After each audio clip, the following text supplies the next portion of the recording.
your engine! And welcome back, race fans. We're on Right Rear Racing here. We're going to continue our drivers interview series for the Midwest Outlaw Dirt Series drivers. Today we are going to have the number 30 of Mike. Again, I'm not going to say his last name. He knows that, and we know that here on Right Rear Racing. And here we have him now with us. Mike, are you there? Yes, here. All right, Mike. We got to go ahead and clear up the air here on this broadcast or live stream here. How do you say your last name correctly? To say my last name, it's Menees. So I always tell it's like MEN space EE space S. So yes, Menees, and you have to have the S at the end because a lot of people say Menees and all the other stuff like that. So no, it is Menees. Menees. And I'll try to get that right tonight on these Street Stock broadcasts and these Pro Lates models as well. A little bit about yourself. How long have you been racing on iRacing? 3 years. It didn't either be 3 years. So that's quite a long time to run on iRacing. What is your biggest win or biggest race that you've done that you felt like for your biggest accomplishment, I should say?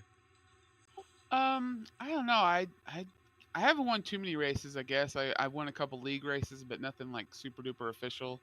And I've never really gone out for like some of the big officiating races. But I guess most of my accomplishment I thought was pretty good myself was I am an A class in dirt oval, and I got all that when I still was on a controller, and it was kind of like I didn't even think I was going to get that far with the license, but it was just like I got lucky and I got the right week I think to run the big block to get my A class license, but it was over. I was like, oh, good. And it's like I haven't ran officials since then because then I found out how bad officials was. So it's like I have no luck there either. So, but no, that was the only thing I could really say that was my biggest accomplishment to me was that I even got that far. But heck, I think it was probably 6 months in by the time I got the wheel finally to get that thing. But I've been online racing since 2016 with the controller, so it was just completely different to get this wheel.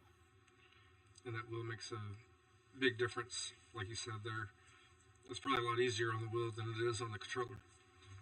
Oh, absolutely. Because I mean, I had some friends that they had iRacing before when it was just asphalt, and then they all moved away from what we were running before when the dirt came out, and then I finally got me the computer at the end of 2020 to come on race. Well, I ran a couple races with them one night, and yeah, they were running UMPs now. You couldn't control anything with that controller. I was like, yeah, I'm out because yeah, I can't control this thing with that. So that was definitely a learning curve. But then, heck, now then I get pissed off that the UMP I can barely control even with this wheel, and I'm like, gosh dang it, this is even bad as it was before. Oh yeah, it can be pretty bad there. And the viewers are seeing your car go across the screen there. Do you have any significance behind the number 30 there? Yeah, number 30 was my dad's racing number, my brother's racing number, and now my half brother's racing number. And then the guy that lived around the corner from my grandparents that started the Meneeses in circle track racing, it was his number first. And then when he moved classes, it went to my dad. And that was in '84 when I was born too. So significance there. And then yeah, then my brother raced it. We campaigned a car in the 2000s with it, and then he passed away in 2013. So now it's really, my number to hold on to like that. But no, and like I said, then my half brother, he's running for 2 seasons now with the 30. So yeah, so it's the family racing number now. Family racing number there, and I guess you kind of answered my next question. If you have any experience in the real life world, if you do, where do you run at, or where did you run at? We always ran at Bakersfield Speedway in Bakersfield, California. Been to visit other places. We went and ran with my half brother in Merced, or up north last year. That was a trip because like I said, I'd never been that far up north in the whole state. So I've been past Fresno before, and it's like, yeah, it's an hour past Fresno. So no, that was fun to go see another place that I hadn't been to before, and then we've been to the beach or Santa Maria, and then there's Hanford. We went to help the guy one night with it, and no, I've been to most places, and there was places we went with when my dad raced in the late '80s and stuff. So I've been most of the tracks in this country, so yeah. So I mean the state. I mean, and so yeah. So a lot of experience with that. But yeah, it's my whole life has been around racing. You know.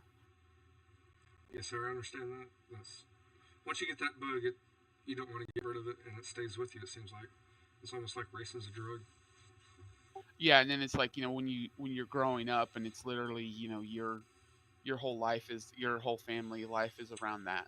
You know, especially when you're we when I was a kid, we had to go to my grandmother's. That's where my dad's car stayed, and that's where they built the car. And it was, you'd see he had like two or three good crew guys, and I knew them very well when I was a child, and I still know them now. And it's that whole I didn't see one of them for like 15 years, and my brother passed away, and then he came around again, like right as like literally the night my brother passed away, and it was like I haven't seen this man in 15 years, but it's like you never lose that connection with someone like that. But it's that whole like yeah, that all ingrained around racing, at my grandmother's house. And then like I remember when we got a house with a garage and the race cars like at your house and it's always there. So yeah, so you're always in it, going out and seeing what he's doing at night and then, on the weekends, stuff like that.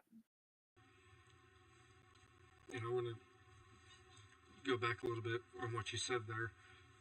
You said the night that your brother passed away, a guy that you grew up with at the racetrack showed up, and it's like you never did miss a beat. That you knew him, like he's always there, kind of thing.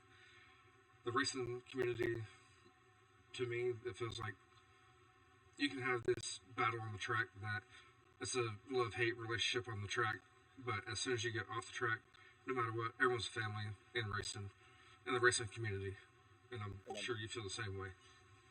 Oh, exactly. And I felt that completely. And then it was kind of funny because honestly, me and my brother, we were that whole, we were introverted kids. We didn't have too many friends.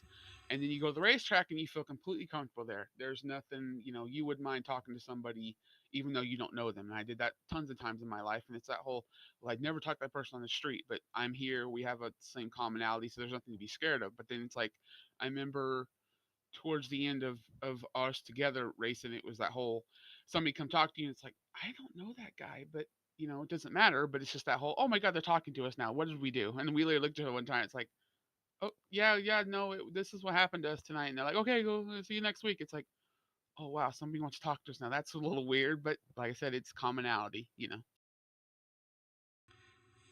Yes, sir. And to go back onto the iRacing side here, tonight we're running the street stocks and the pro late models, and I'm taking a look at the points right now. Looks like you're sitting in second in points behind Jaden Mayhem. Tell us a little bit about this 8-week series of the dueling tracks. How did you feel about it? As tonight's going to be the season finale of the series. I thought it was very tricky to it was tricky to get. I was waiting for to see how many weeks you could go to and get the same setup, because I noticed the first week at Knoxville I was just like always we're in the bottom, and I would do like my normal, I can't qualify good, so then I had to drive to the heat race to get towards the front. And then I think I finished fifth the first night or sixth. And I was like, okay. Well, then we went back 2 weeks later, and it was not the same racetrack. It was completely different. And I was like, oh, okay, well, I didn't like. Did they burn it up in practice? Because I think I showed up 15 minutes late for practice because I didn't care. It's like I don't need the practice. But then the track was different. Couldn't tell why. And then last time we raced Knoxville, or last week, it was slide through the middle and fight your butt off for the top. And it was like, what is this place? And then Oswego's been kind of the same, but then we had the one week that was a little wrecky fest, and then we had the next week where it wasn't. So it's kind of like, what kind of week are we going to get into? And then trying to keep the speed, because I wasn't catching some of those fast guys, and then heck, I mean, the thing gets I can't get my head wrapped around sometimes is Jaden. It's like we and him had a battle at Lima the first season of Street Stocks, and then it's like now he's just way faster than me, and I'm just like, dang it, it's like I can't catch that guy. I know that Jaden loves the street stocks, and he can wheel with them on the street stocks. I mean, that's his class that he really loves, especially being on a controller. And I see that, and it's like, yeah, I didn't run enough street stocks when I had the controller, especially that success. But heck, when I raced R Factor and stuff, I had a guy that come in, friend of mine. He come in and beat me, and on the controller, he'd kill all of us, and it was just like, wow, like yeah, if you know what you're doing, you can get through it. So Yes, sir. And uh, tonight, I hope that you do well. Hopefully, at the end of the race, for either the street stocks or the pro lates, you are going to be on the podium, and we can do a post-race interview with you here on Right Rear Racing. Yeah, I was trying my best last night, but I just had some trouble. So Yes, we caught that here on Right Rear Racing as well. We have Trevor McCoy jumping into the Facebook chat saying, "Good luck rides and good luck to you tonight, bro." thank you, Trevor. But good luck to you tonight as you get ready for tonight's race at 7:30 Central Standard Time. It's going to give you 30 minutes to get ready for the race. Thank you for taking your time and jumping up on here and doing a quick interview before your race starts tonight. Well, thank you for having me, Donnie. It was enlightening. I hope I, taught some people who I am. But I have to just get comfortable and talk to people. You know how it is. Yeah, I'm that way with you, or way as well. I'm very shy, but getting on this broadcast stuff, I'm doing the same thing of just getting out there, and it's actually helped me out in my personal life as well with the communication and just jumping out there and talking. And before I let you go, I am going to have you go ahead and say your last name one more time for the viewers, and so that way it can try to stick in my head before the street stock races tonight. Menees. I'm going to try to do this one here after I just heard that. You have it there, folks. You have Mike Menees in that number 30 car.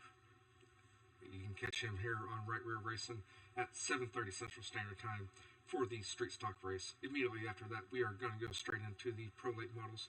It's going to be the championship series for both these tracks, both of these series tonight, and we're going to find out who's going to win in the street stocks and then the inaugural series for the Pro Late models. Will Mike Menees come up there and take that lead away from Jaden? I don't know. You're going to have to tune in here on Right Rear Racing at 7:30 Central Standard Time.